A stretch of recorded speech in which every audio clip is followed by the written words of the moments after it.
My name is Jim Detmers. I am a consultant and advisor to Trans-West Express, a project coming from Wyoming to Southern California, intended to bring a significant new resource into California to help it deal with its renewable challenges, not only economically, but operationally. Yes, the small memento that's on my lapel is from spending 10 years at the California ISO. I actually worked there as their Chief Operating Officer for about 13 years, from its startup through the energy crisis and beyond.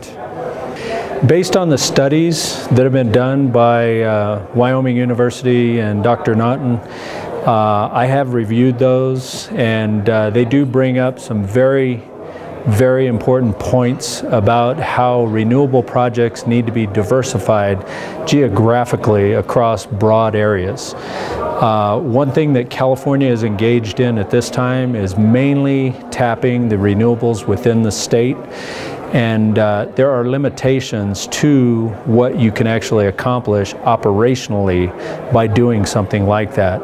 However, bringing in Wyoming wind, which is much more diverse, has a much higher capacity factor than California's resources.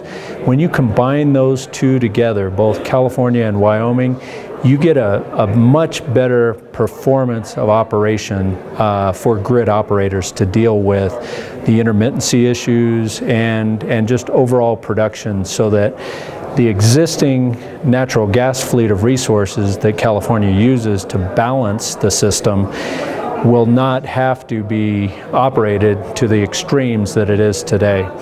And so more needs to be looked at along those avenues to make sure that we have all the information correct. And so I understand there is a second phase study that is going on here in Wyoming. We need to get some California universities involved in studying this as well, and confirming the information that we're using, and the information that gives us the conclusions today of the benefits, both operationally and economically.